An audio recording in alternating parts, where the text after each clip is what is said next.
Dice la Biblia que delante de la presencia de Dios constantemente hay entidades diciendo santo, santo, santo. Que en su presencia podemos decir gloria, aleluya, porque nos ha salvado, amén. El Padre Dios Todopoderoso no está simplemente en su trono, Él está con nosotros. Así que libremente podemos adorar su nombre en esta mañana. Podemos declarar tu majestad, Rey. Y mientras nos asombramos de tu presencia, mientras se llena tu casa con tu presencia, que podamos decir gloria, aleluya al Dios Todopoderoso, amén. Cántalo con nosotros, iglesia, gloria, aleluya.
Bueno, vamos a hablar hoy de la iglesia en la historia. La iglesia a través de desde que ha existido el mundo, la creación, qué papel juega esa simiente de Dios que corre por toda la historia y cuál es la guerra espiritual que hay entre la simiente de Dios y la simiente del mal. Desde el principio, una confrontación entre dos poderes, el poder de Dios y el poder del mal, ¿verdad? ¿Y qué papel juega la iglesia en todo eso, verdad? ¿Qué papel juega la iglesia? En Apocalipsis capítulo 12, antes de leer el capítulo 12 de Apocalipsis, del 1 al 17, una lectura un poco larga, quiero decirle que en la Biblia se utiliza la tipología. ¿Qué es la tipología? Donde hay objetos, situaciones, eventos que representan otra cosa, ¿verdad? Por ejemplo, ahí mismo en esa lámina que tenemos, pues esa llama de fuego sobre el lugar santísimo, que es lo que describe la Biblia, que había en el desierto cuando el pueblo de Israel estaba allí. Esa llama de fuego representa al Espíritu Santo, la presencia de Dios. Y cuando viene el Espíritu Santo sobre la iglesia, dice que había 120 que habían en un aposento. Después de la muerte de Cristo, viene por primera vez a la iglesia, había una llamita de fuego sobre la cabeza de cada uno de los 120 que había allí, representando que ya el tabernáculo, el templo, no era un templo de mano, sino que era el templo por la venida del Espíritu Santo a la vida del creyente, era el creyente mismo. Y lo representaba. Esa primera vez se representó con una llamita, como era representado en el Antiguo Testamento. Ese cordero que van a sacrificar ahí, la Biblia dice que se sacrificaba por los pecados del pueblo. Aquí vemos un corderito, ¿verdad? Ese cordero proféticamente representaba a Jesucristo. Jesucristo se llama el Cordero de Dios que quita el pecado del mundo. Aquello era simbólico. Se sacrificaba un cordero para simbólicamente pedir perdón por los pecados. Cuando Juan el Bautista ve venir a Cristo, dice: he ahí el Cordero de Dios que quita el pecado del mundo. Queriendo decir, aquel cordero no era, aquello era simbólico, era un tipo. El cordero real es este. Y así por el estilo se usa el aceite como símbolo del Espíritu Santo, el agua como símbolo del Espíritu Santo y de la palabra. Y hay muchos simbolismos en la Biblia, ¿verdad? Mucho. El pan como simbolizando el cuerpo de Cristo. El vino representando la sangre de Cristo. Entonces son tipología. ¿Es el vino? No, el vino no es la sangre de Cristo. Representa. ¿Es el pan el cuerpo? No, el pan representa el cuerpo de Cristo. Ese cordero tenía algo, era un animal, pero representaba por el sacrificio por los pecados, proféticamente lo que iba a pasar más tarde. Pues vamos a hablar de una tipología donde, vamos a leer, donde la mujer representa a la iglesia en la Biblia, en el Nuevo Pacto y ya desde el Antiguo Pacto, representa a la iglesia. Por eso habla de Cristo y la esposa. La esposa es la iglesia. Entonces se utiliza a la mujer como símbolo. Y que aquí habla de una lucha. Apocalipsis trata mucho de los tiempos finales, lo que viene, la manifestación del anticristo, una encarnación de Satanás que viene a tomar control de la sociedad en los últimos tiempos. Y habla de una confrontación espiritual. Y entonces aquí habla de la mujer que da luz a un hijo varón, ¿verdad? Y que entonces para que venza al dragón que es Satanás, etcétera, etcétera. Todo eso habla de simbolismo, que el que no lo lee y no tiene idea, pues no sabe lo que está leyendo. Por eso lo vamos a explicar hoy, ¿ok? Dice así, Apocalipsis 12, del 1 al 17. Apareció, vamos a ponernos de pie, por favor, sí. Apareció en el cielo una gran señal, una mujer vestida del sol, con la luna debajo de sus pies y sobre su cabeza una corona de 12 estrellas. Y estando encinta, clamaba con dolores de parto en la angustia del alumbramiento. También apareció otra señal en el cielo. He aquí un gran dragón escarlata que tenía 7 cabezas y 10 cuernos, y en sus cabezas 7 diademas. Y su cola arrastraba la tercera parte de las estrellas del cielo y las arrojó sobre la tierra. Y el dragón representa a Satanás, se paró frente a la mujer, que está hablando de la iglesia, que estaba para dar a luz a fin de devorar a su hijo tan pronto como naciese. Hay que detenernos aquí porque Jesucristo da luz a la iglesia. O sea, nace la iglesia porque Cristo murió. En ese sentido, da luz a la iglesia. Pero la iglesia, al final de los tiempos, da luz a Cristo. ¿Y qué quiere decir? ¿Qué es lo que está diciendo aquí? ¿Qué quiere decir? Que la Biblia dice en Mateo 24:14, dice que el fin vendrá cuando se predique el evangelio a todas las naciones. Hasta eso, entonces vendrá el fin. Quiere decir que la iglesia, la venida de Cristo, tiene que ver con que la iglesia haga una tarea que tiene que hacer. Cuando la iglesia haga la tarea, entonces viene Jesucristo a buscar a la iglesia.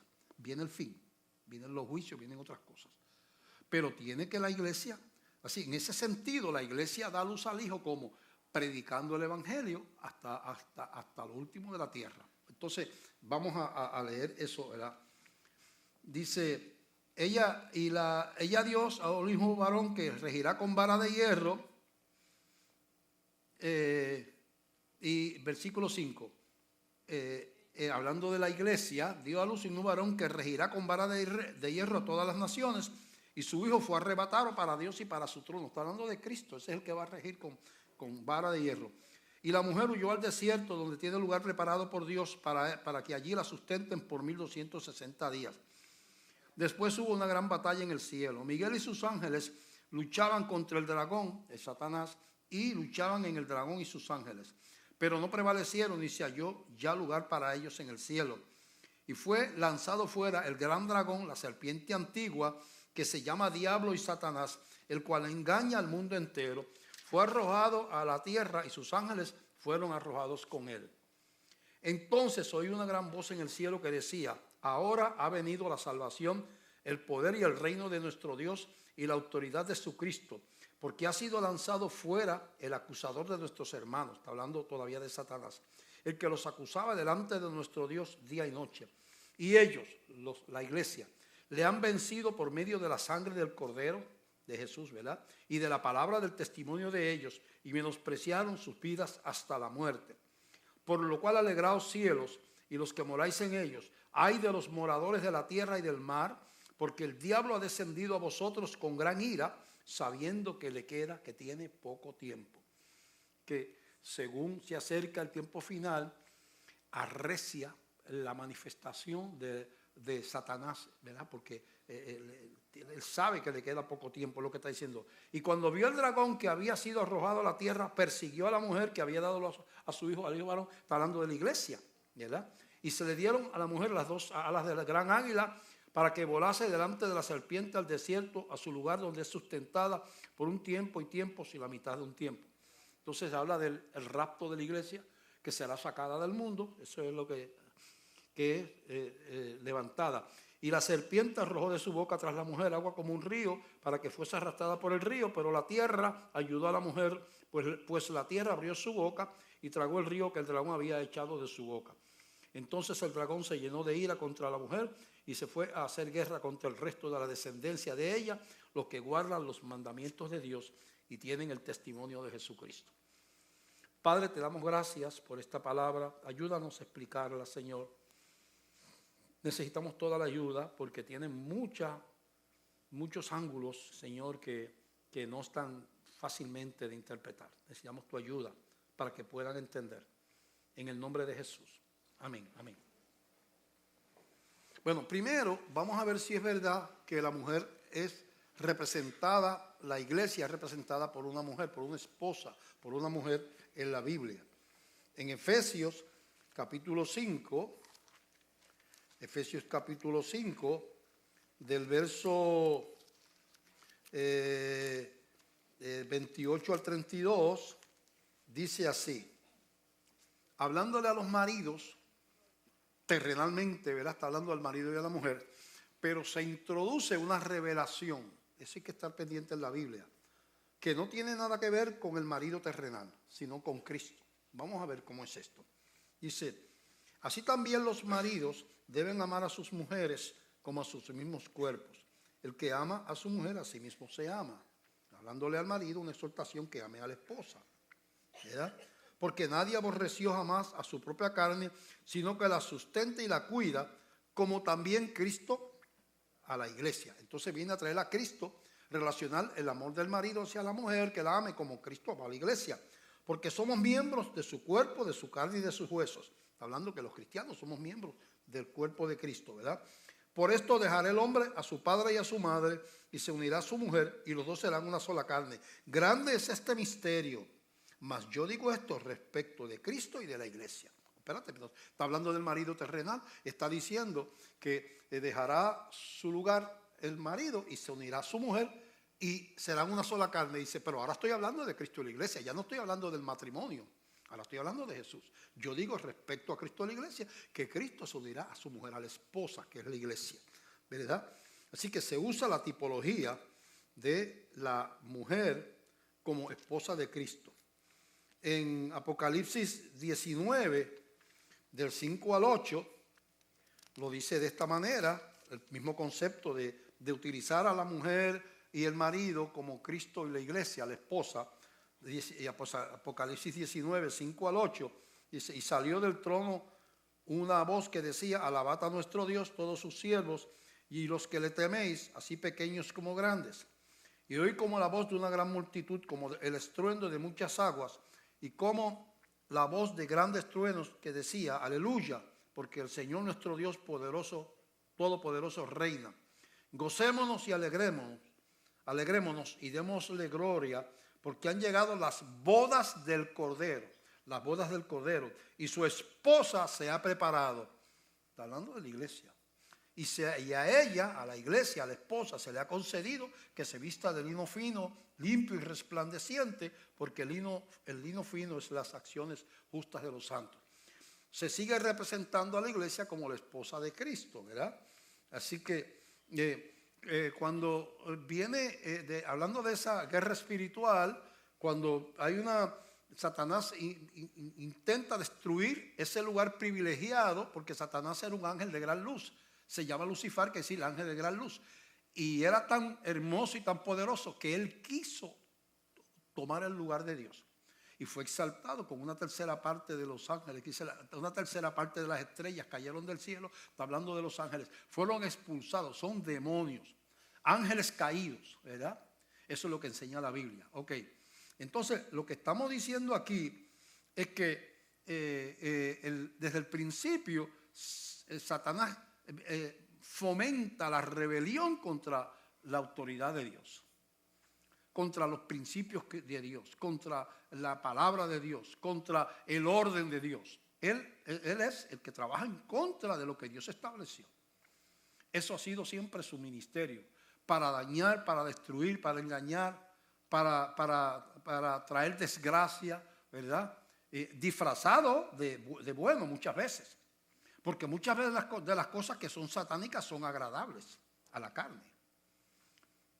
Puede ser agradable meterse un fuetazo de cocaína. Yo nunca lo he usado, pero los que por la gente la usa, ¿verdad? Pues para los que la usan, si no, no lo usarían. Yo era alcohol, bebía hasta las lágrimas me bebía. Y yo no lo hacía para torturarme, lo hacía porque me gustaba. O sea, hay muchas cosas que uno puede hacer en la tierra que pueden ser agradables al cuerpo, pero contradicen lo que Dios enseñó, lo que Dios estableció en su palabra, ¿verdad? Y eso es lo que Satanás quiere, destruir ese orden de Dios, sustituirlo por el control que él tiene sobre las mentes de la gente, de las instituciones. El mundo es como si fuera el escenario donde Satanás opera y ejerce. Se le llama el príncipe de este mundo. Y él controla gobiernos y controla legislaturas y controla tribunales y controla grupos sociales y controla las academias y controla la prensa y controla el mundo artístico y controla o sea, él controla, es su mundo, el príncipe de este mundo. Dentro de ese mundo hostil a la verdad, que rechaza vivir bajo las enseñanzas de Dios en general, excepto aquellos que describe aquí, que son parte del cuerpo de Cristo, que son la esposa del Señor. Ese mundo, él tiene un pueblo que siempre ha sido más numeroso que los hijos de Dios. Porque Dios no viene a buscar mayorías. Dios viene a buscar hijos. Él no es político. Él viene él escoge y conoce a los que son de él. ¿Verdad?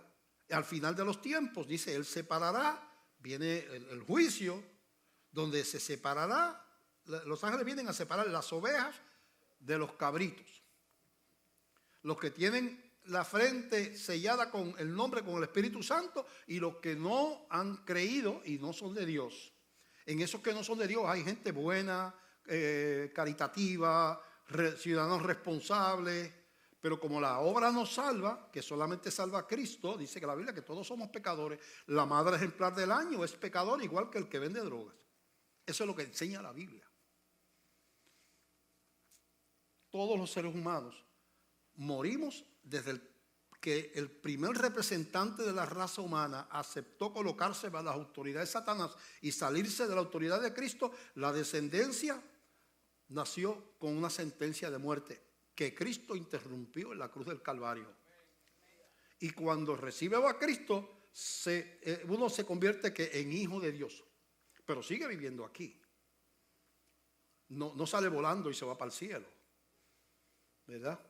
Los únicos que saldrán, se levantarán, serán los que estén vivos cuando Cristo venga a buscar a la iglesia. Esos no pasarán por la muerte, porque serán transformados y recibirán un cuerpo igual que los muertos que se van a levantar también.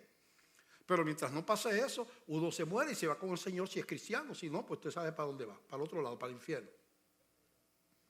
La Biblia dice que la muerte entró al mundo por un hombre y pasó a todos los hombres. Por uno entró, una pareja, y toda la raza humana quedó bajo maldición. Eso fue lo que Cristo rompió en aquella cruz. La desobediencia de uno, vino uno perfecto y sin pecado a cumplir, a vivir en perfecta obediencia. Y con su vida y con su sangre, por cuanto era hijo de Dios, pagó el precio requerido para ser perdonado, libre del pecado y ser hecho hijo de Dios. Pero hay una batalla. No puede ignorar uno una batalla.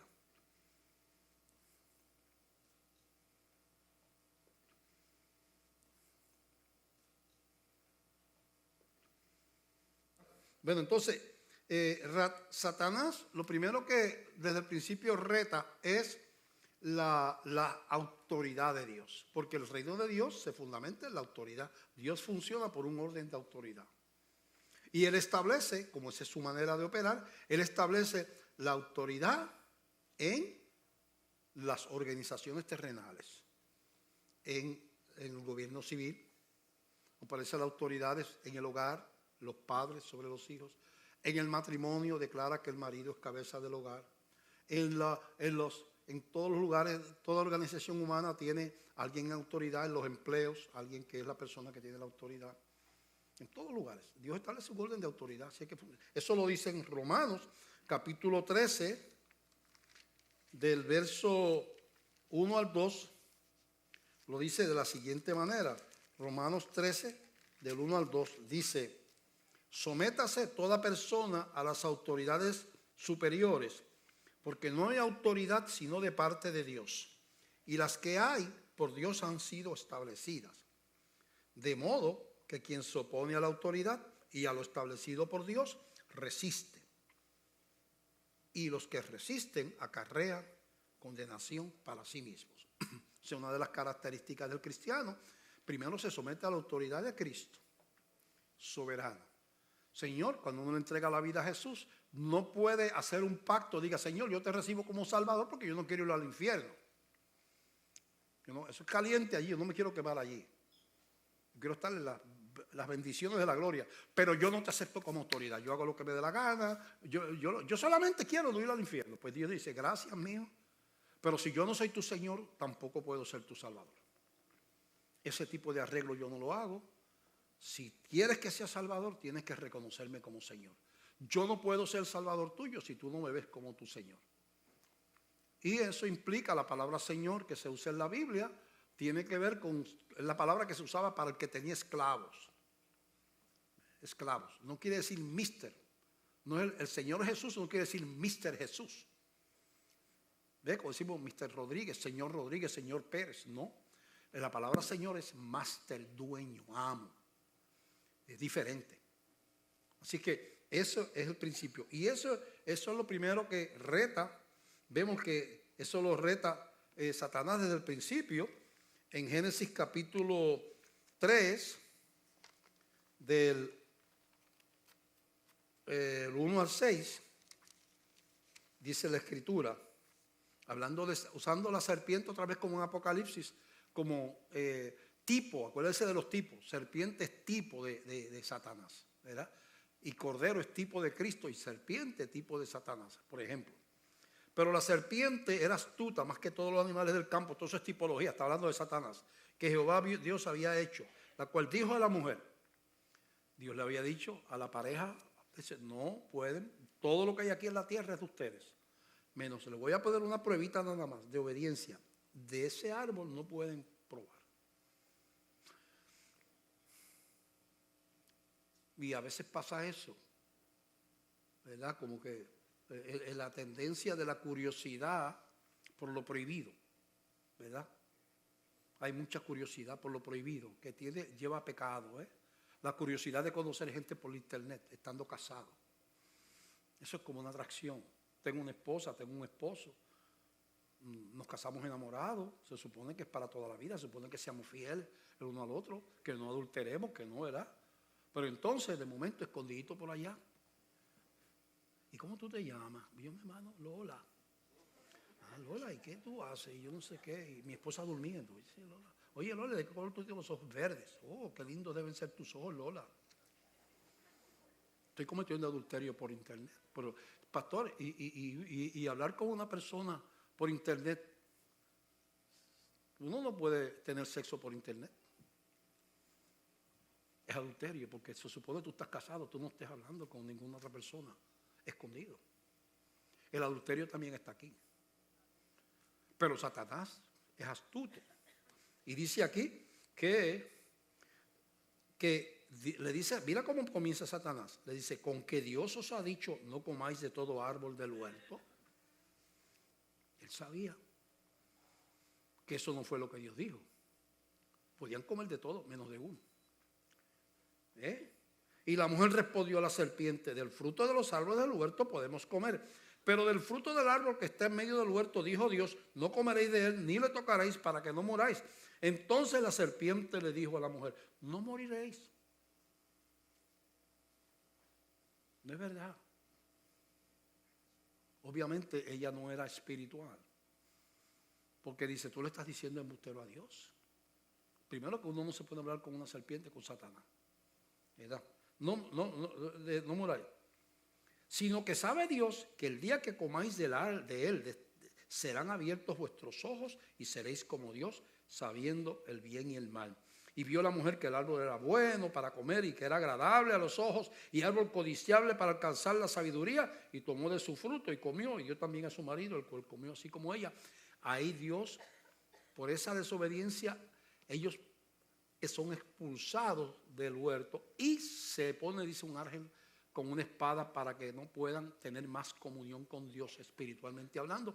El hombre muere espiritualmente. Y dice que esa muerte que vino por esa primera familia pasó a toda la raza humana.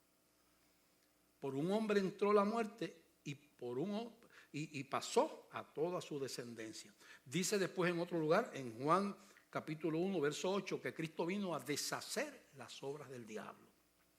Así como entró la muerte por un hombre, la vida entró también por un hombre. Dios hecho hombre, Jesucristo. Yo he venido para que tengan vida, dijo Jesús. Y yo les doy vida eterna y no perecerán jamás. Entonces, la muerte comienza por una maquinación diabólica, retando la autoridad de Dios, y la vida, Dios da la segunda oportunidad a través de la persona de Jesucristo, ¿verdad?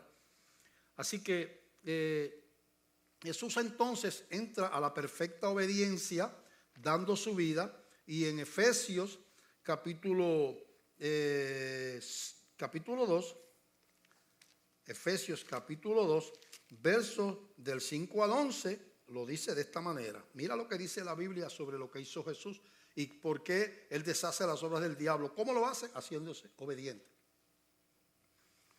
La desobediencia trajo la muerte, la obediencia trae la vida, la obediencia de Jesús. Dice así, 2:5, Filipenses 2 del 5 al 11, dice así: haya pues en vosotros este sentir que hubo también en Cristo Jesús. Está hablando, motivándonos a obedecer, ¿verdad? Eso es lo que dice, hagan lo mismo, ¿verdad? El cual siendo en forma de Dios, no estimó el ser igual a Dios como cosa que aferrarse. Igual a Dios, es Dios también. No estimó eso, sino que se despojó a sí mismo, tomando forma de siervo, hecho semejante a los hombres. Se despojó de su gloria y se hizo un hombre como usted y como yo, un ser humano. Con dolor, le daba hambre, se cansaba. Él no vino a aparentar que era un ser humano igual que usted y que yo. Lo único sin pecado. Y era el Hijo de Dios, ¿verdad? Y estando en la condición de hombre, se humilló a sí mismo, haciéndose obediente hasta la muerte y muerte de cruz. El Padre lo envió a pagar el precio de la culpa. La paga del pecado era la muerte y alguien tenía que morir para romper la maldición, y tenía que ser alguien sin pecado, y no existe nadie que no sea pecador. Entonces Dios tuvo que venir él mismo en la persona de Jesús, ¿verdad? Y entonces dice a muerte de cruz, por lo cual, por haber hecho obediente, Dios también le exaltó hasta lo sumo y le dio un nombre que es sobre todo nombre, para que en el nombre de Jesús se doble toda rodilla de los que están en los cielos y en la tierra y debajo de la tierra, y toda lengua confiese que Jesucristo es el Señor, para gloria de Dios Padre. Así que la autoridad reside en Cristo.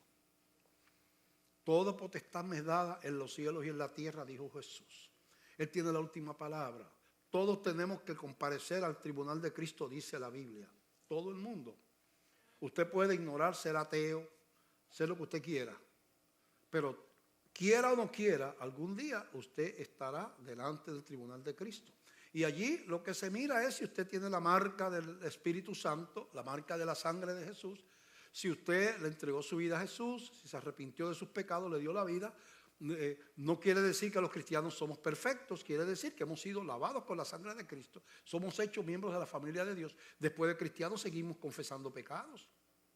Para eso Dios abre el ministerio de la confesión, porque Cristo es Salvador y sacerdote a quien se le confiesan los pecados, pero ya usted tiene la marca de hijo. Entonces, ese precio pagado en la cruz es lo que llama deshacer las obras del diablo. Por el primer Adán, así se le llama al que inició la maldición, llegó el pecado al mundo y pasó a todos los hombres, y el segundo Adán, así se le llama a Cristo, vino a romper la maldición que estableció y que hizo el primer Adán. Entonces, eso es una guerra que ha habido a través de la historia entre los que son de Satanás y los que son la simiente santa, que son los hijos del reino. Y él tiene a su disposición a la sociedad en general, porque la sociedad, la mayoría de la gente del mundo a través de toda la historia ha sido gente que no es cristiana. La iglesia siempre ha sido minoría y el Señor no tiene planes de cambiar eso. Dice, a vosotros nos ha placido daros el reino, manada pequeña, le llama a la iglesia, manada pequeña.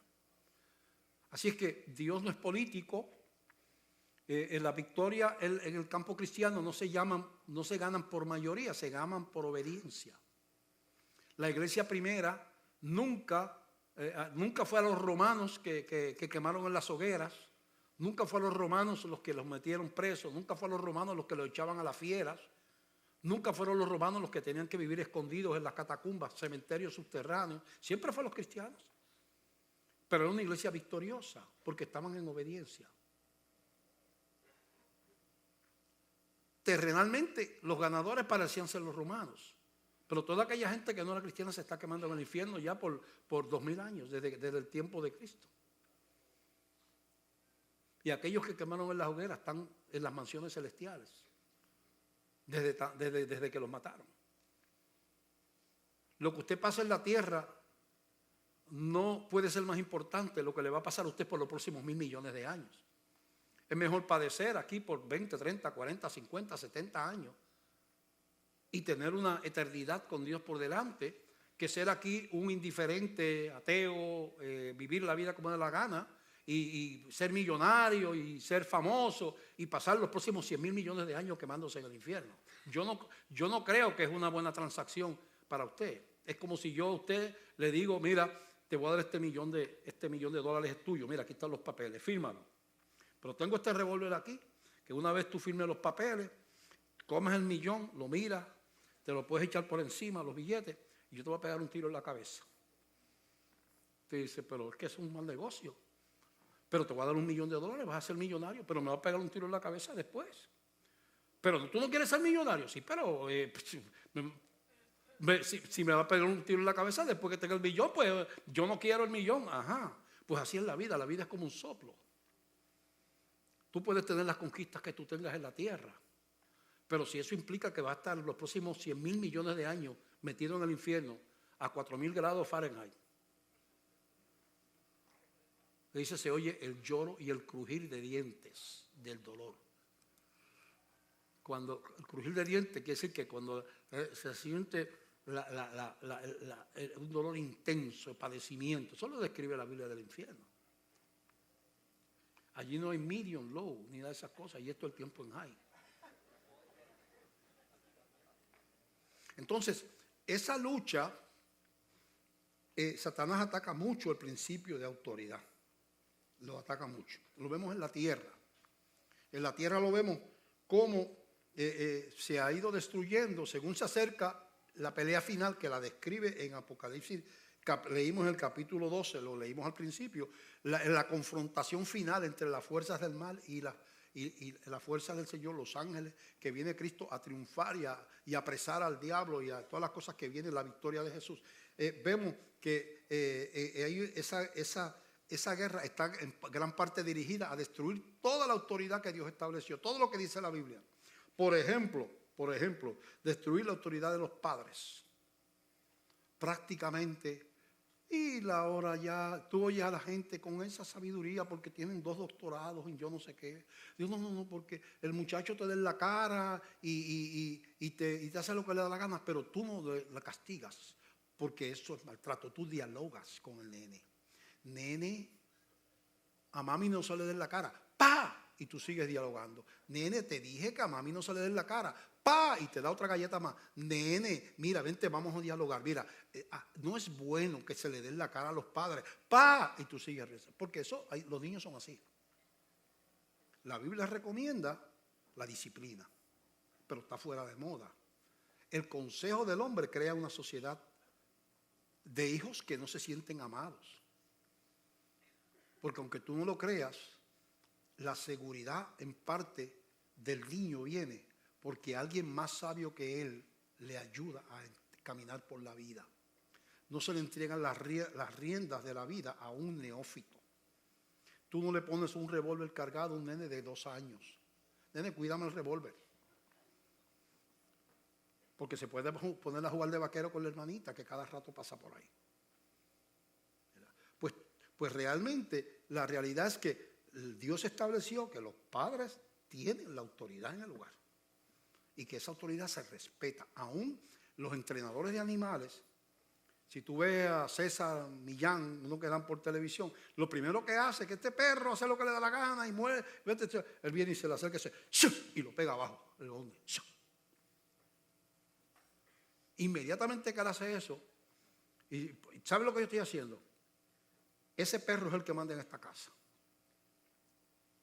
Todos ustedes obedecen a lo que el perro y los perros son hábitos gregarios, igual que el hombre, viven en grupos, y siempre en todos los grupos hay un animal alfa.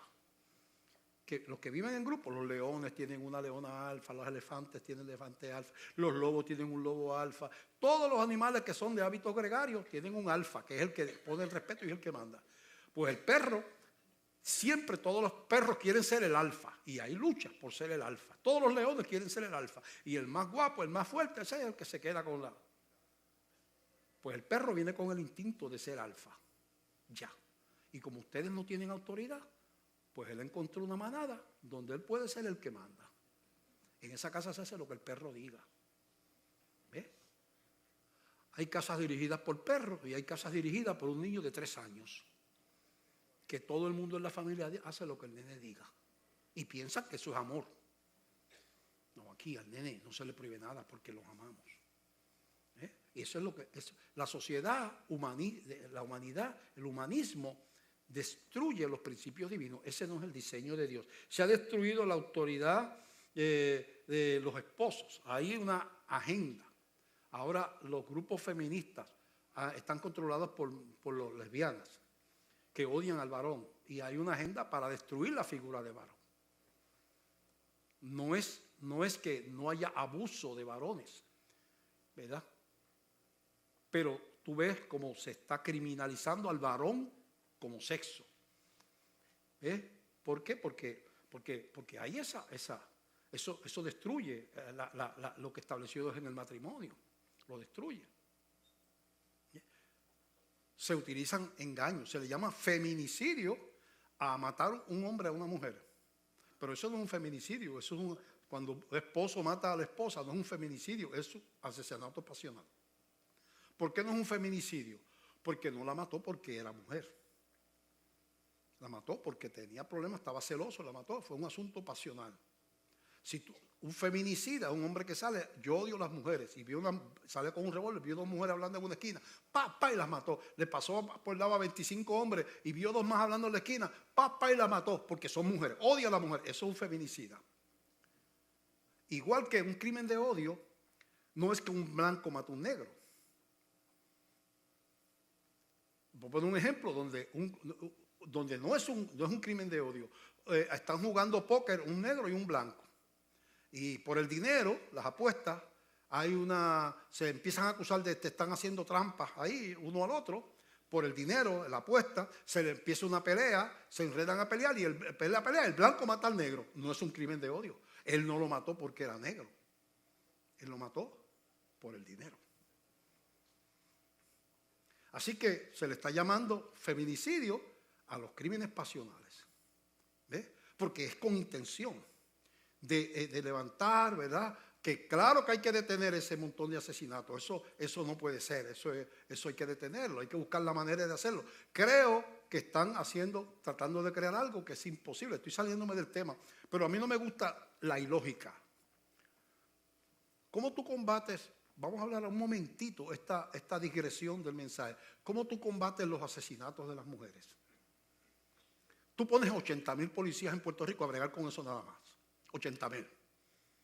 Ok, ahora tenemos 80,000 pesos bregando con asesinatos.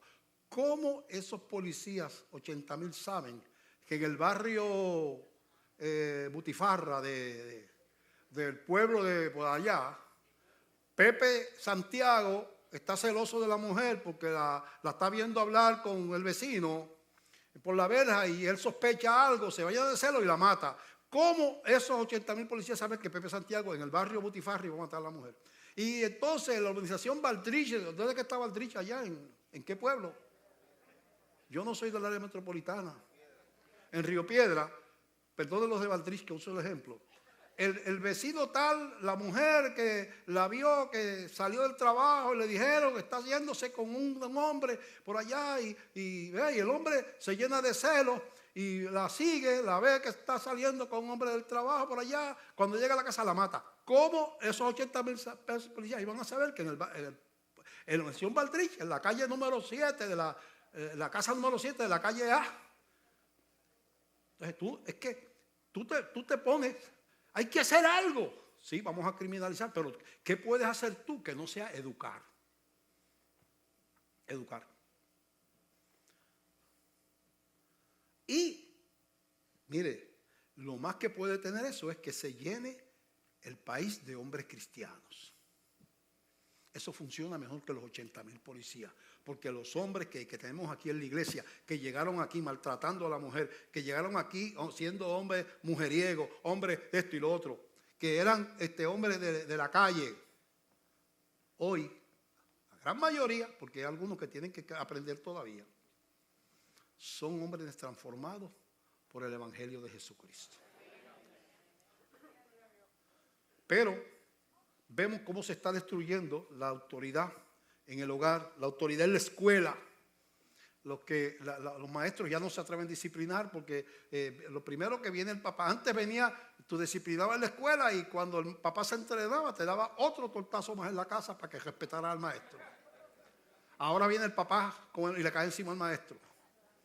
Y después el departamento lo expulsa porque no tiene derecho a disciplinarlo, yo no sé qué. Y los maestros lo que hacen es que no hacen nada. Y se cae, colapsa. Tú no puedes educar a alguien que no te respeta. No se puede educar. Entonces colapsa la sociedad, colapsa acá, colapsa allá.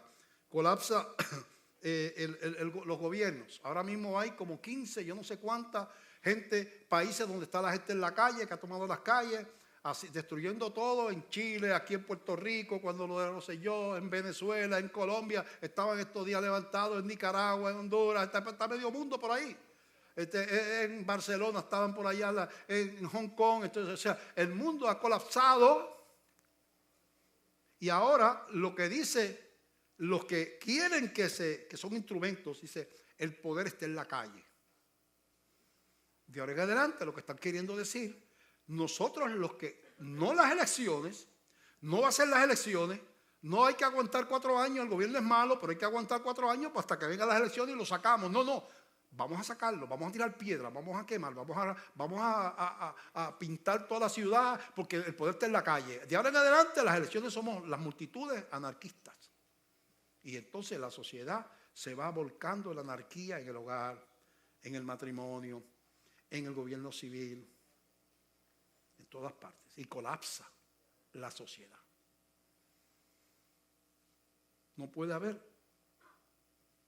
No hay una sola sociedad en el mundo que no tenga una persona en autoridad. No funciona. Por eso es que el matrimonio tiene que tener un líder. Mira, los barcos tienen que tener un capitán, los militares tienen que tener oficiales, las escuelas tienen que tener principal, los gobiernos tienen que tener presidentes, gobernadores, las empresas tienen que tener gerentes y directores. O sea, no existe nada en el mundo que haya gente trabajando junta que no tenga obligado que establecerse un líder, si no es un caos. Donde quiera, una empresa, una Walmart, se quitan todos los gerentes, ahora los empleados son los que deciden. En el barco no, vamos a votar el capital, los empleados, los marinos van a votar, ¿qué es lo que se va a hacer? Después de que el barco la semana que viene, votamos y donde te digan los marinos, ahí se va. No funciona. Porque Dios sabe que lo que funciona es una línea de autoridad. Por eso, cuando tú te sales de autoridad, cuando tú no estás bajo la autoridad de Cristo, tú no tienes autoridad real.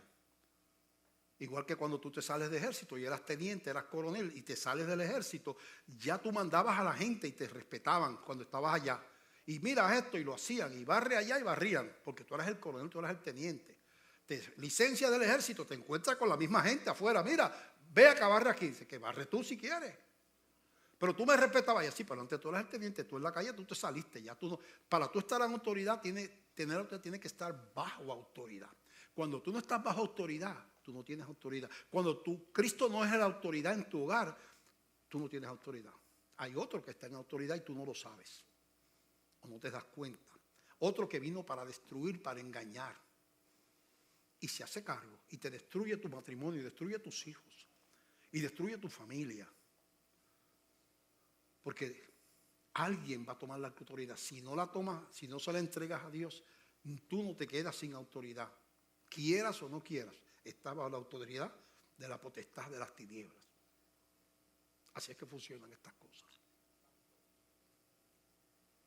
Así que, otro ataque bien grande, y voy a terminar porque no me da tiempo para más, otro ataque bien grande que Satanás ha intentado es la palabra, es donde se fundamenta toda la revelación y todas las intenciones de Dios para el mundo y para la iglesia, es la palabra de Dios. Y el ataque terrible sobre la palabra. Eso es un libro que escribió un chojo de viejos ahí, que se lo inventaron, eso no vino de Dios, esos principios están obsoletos. Esa interpretación del sexo, eso es viejo, ahora el sexo lo interpretan los artistas, la gente, ¿verdad? Los modernos, ¿verdad? La permisividad sexual, eso es lo que está de moda ahora, ¿eh? Yo primero me acuesto y después averiguo. ¿Verdad? Así es ahora. ¿Verdad? La meta final del sexo no es algo dentro del matrimonio. Eso ha cambiado. Hollywood nos ha cambiado todo eso. Y la sociedad los ha cambiado. Y eso ha entrado a la iglesia también. Entonces hay un caos. Los hijos desorientados porque no saben ni quién es su papá, porque la mamá ya ha tenido 5 papás. No sabe. El mundo está confuso. Porque todos los principios divinos, Satanás lo ha ido, que los tumbemos, que los tumbemos, que los tumbemos, que los tumbemos. Y entonces nos sorprende el caos. Dios está poniendo su mano en la naturaleza que está prometido en la Biblia que va a pasar. La naturaleza está diciendo, Dios está diciendo, yo les di la naturaleza y le di control sobre ella, que lo leímos al principio, ¿verdad? Ustedes me han despreciado, me han sacado, pues la naturaleza también le va a seguir para que ustedes sepan quién es el que manda. Se acaba de desprender, alguien me dijo, yo no lo he leído todavía, hoy me lo dijeron, se acaba de separar un iceberg de Antártica, de un glaciar más grande que Italia. Estamos hablando de un país larguísimo y grande. Quiere decir que eso inmediatamente cae en el mar, se empieza a derretir. Se empieza a alejar de las costas frías de Antártica, empieza a derretir. Y eso está pasando en los glaciares de todo el mundo. Y el agua de los mares ya en Puerto Rico se está metiendo en las costas. Está comenzando. La Biblia dice que la gente estará asustada por el bramido del mar y de las olas, hablando de los tiempos finales. Veremos a la naturaleza comportarse de una manera impredecible. Nadie esperaba que la selva húmeda por excelencia del Amazonas se encendiera en fuego. Relaciona al Amazonas con el río más grande del mundo, lluvia, fuego. Australia está ardiendo completa, se ha quedado sin bosques. Completa. Yo creo que todavía no han podido parar los fuegos. Además, una sequía que no se ve a veces porque está todo lleno de tormentas de polvo que usted no ve de aquí a esa pared. El mundo se nos rompe en la cara.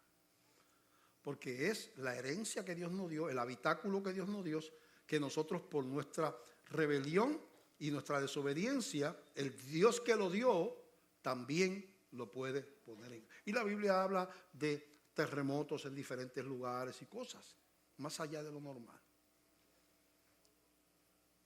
Es cuestión de ahora, es cuestión de acercarse a Dios. Es cuestión de reconciliarse con Dios. Es cuestión de usted estar en el orden de Dios. Cuando llegue el final, para el cristiano representa una vida mejor. Es mejor estar con Cristo que estar aquí. Que tengan miedo los que van para el infierno. Los que van para la gloria con Dios deben tener la esperanza de gloria, como le llama la Biblia. No hay llanto, no hay dolor, no hay enfermedad, no hay ladrones, no hay diablo, no hay muerte. O sea, todo lo que usted no quiere que haya, allí no lo hay. Todo lo que usted quiere que haya, paz, gozo, alegría, presencia de Dios sobre todo, está allí. Es cuestión de que usted decide. Yo no sé si aquí hay alguna persona que todavía no ha entregado su vida a Cristo. Es la decisión más importante que usted puede tomar en su vida. Más importante que estudiar, que criar una familia, que casarse, que criar hijos. Es salvar el alma. Todas las demás cosas se quedan aquí. Nadie se salva porque críe 14 hijos ni porque sea responsable del trabajo. Solamente Cristo salva. Todo se queda aquí. Nada hay más democrático que la muerte. Cuando Rockefeller se murió, Nelson Rockefeller, el viejo, era lo mismo que el pordiosero que pedía en la calle allí frente a Wall Street, que se murió también. Estaban iguales. Iguales. A uno lo enterraron en un ataúd de oro 18 quilates y otro lo tiraron en un hoyo en un ataúd de pichipén de construcción. Un ataúd costó $50,000 y el otro costó 14:50, pero estaban iguales de muertos. Ninguno de los dos podía comerse nada, no podía dar un viaje, no podía disfrutar de nada. Su tiempo en la tierra se había acabado. Ahora había que dar cuenta allá arriba. Si usted no le ha entregado su vida a Cristo, yo le tengo malas noticias. Su camino es camino de muerte. Si usted le abre su corazón a Cristo, yo le tengo buenas noticias. Él es la vida.